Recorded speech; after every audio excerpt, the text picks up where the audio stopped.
Breaking news Bangladesh की retired army personnel अमना असम अमसुंग कोलकाता असि निमित मरीनिदा लौसिनबा ngamni haina kihalakkiba viral video na ahan boina Kwakaitel 360 hairiba page asidagi lokhatjaraga thamjari amadi video asibu mieng tabiriba punamakpu taramna okchabaga loinana ikai khumnabu uchari আমরা যুদ্ধের মাঠে যেতে পারি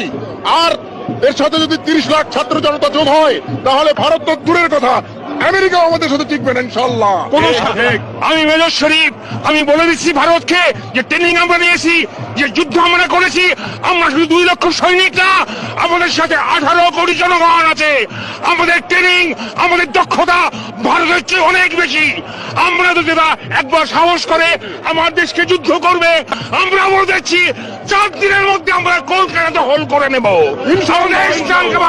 আমরা দখল করে নেব, আসাম দখল করে নেব। पेज असिगी मखाताना इमागी मैरागी कन्वेनर इमा थोक्सोम सुजता वुमेन पुलिस स्टेशन लम्फेलदा फाजिन्दुन लैरुबा मतुंग इमा इबेल कया अमना महाकपु थादोकपिरो हाइना पुलिस स्टेशन दा चंगसिनबगा लोइनाना महाक थादोक्त्रि फावबा लेंगदना लैगनी हाइबदगी ngarang nungdang थादोरक्रे हाइरि मखाताना हाना बोशेंगी इंटरिम चेयरमैन ओरंबा डेम कॉलेज की एसोसिएट प्रोफेसर अखम जॉय कुमार बोशेंगी अनौबा चेयरमैन ओइना हापकिबबु ममांगदा सिंजा तुमजामदी बोसेम स्टाफ लौबदा अरानबा कया तौबदा चेनबा मिसकनी महाकी महुत्ता अतोपा अमा ओइना अमामुक नौना चे थोक्तुना अपॉइंट तौबियु हाइना बोसेम स्टाफ सिंगना वकत मिफम फंबा हौख्रे हाइरि पेज असिमकी अरोइबोइना पोस्ट अमकगा थमजगी congratulation team Manipur remorseless RML ना हॉर्नबिल सीरीज BGMI की ट्रॉफी लौबा ngamkhre स्पोर्ट्स खक्तदा नत्तना स्पोर्ट्स गेमिंग दसु मणिपुर ना साउना माइ पाकपा ngamle सौथोक्सै इरैसा सिंग असिगिदमक गेम सानबसिंगबुसु हंथना येंबा तोक्लसि याइफरी हाइबा वाफम पेज असिना फोंगदोगली मखा सतरकपदा द नोमैडिक क्रेसेंट साइरिबा पेज असिगी पोस्ट अमकका थमजगी यूनियन होम मिनिस्टर अमित शाहगा स्पीकर थोक्सोम सैतबट्टगा ngarang न्यू दिल्ली दा फामिनादुना मणिपुर दा थोकलिबा इरांग असिगी मतंगदा सौरांगना पुंखाई अमरोम फामिनादुना कुपना उनदुना वरी सनक्रे हाइरि मखा सतरकपदा जिरी टुडे हाइरिबा पेज असिगी पोस्ट अमकक थमजगी जिरीबाम डिस्ट्रिक्ट नौना साबा ILP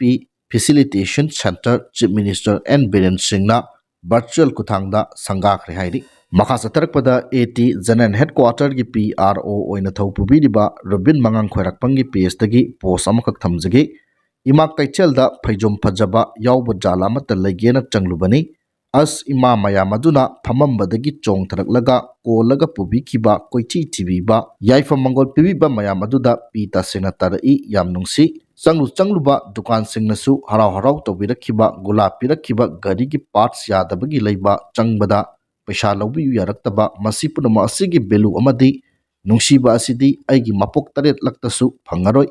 आइगी ओइनदी मियामना यादबा नुंगाइरोइदबदी अमम आंगान असिना खंगसनु सुक्तौ तौरोय मियामगिदमक मतम चुप्पदा लैजगे हाइबा वफम फोंदोगली मखा सतरकपदा मणिपुर की चीफ मिनिस्टर ओइबिरिबा N बीरेन सिंह की पेजदगी पोस्ट अमनि कलखोचगी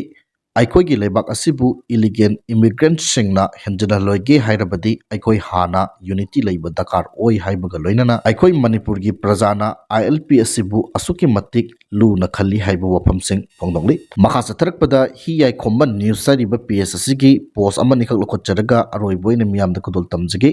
इम्फाल ईस्ट डिस्ट्रिक्ट की मनुंग सन लैबा खबा मनिंग लेकाइदगी नुपा अमा था असिगी तांग मंगा की निमिदांग वैरम पुंग तरुलोम तरकपा द्वाइदगी ngasi pawba thiba khangkitre hairi thiba khangdana lairiba nupa dugi maming Gideon Kaising chahi nipuga manga laikidraba pokpa Peter Kaising kawi hairi hangang police ki osina thadorakpa cholamagi matungina hairiba myoi asi fit manga ga inchi ahum wangi masam muraga teli kuchu ngawi amuba machu ki jogging shorts ama litkhi jeans long pants ama setkhi hairi kanagumbana thengnabirabadi mobile number 9362089006 natraga मनाक नकपा police station दा पाव फोबियु हाइरि मखाताना national highway 37 अमदी national highway 2 दा लमदमसी की तंगाई further नोमदा चंद्रबा याद्रबा पोचै पुदनो Lakpa गरी सनी का हुंफुगा मरी अमदी चनी का हुंफुगुम दोय हाइरि लंबी असिदा अपनबा यावदना पुसिलखरे मखाताना पोचै पुसिलखपदा खुदोंथिबा थोक्तनबगी दमक चिनिंगनाय ओइबा मफमसिंगदा सिक्योरिटी फोर्स नाकन बचिचिन थरंग लखटकी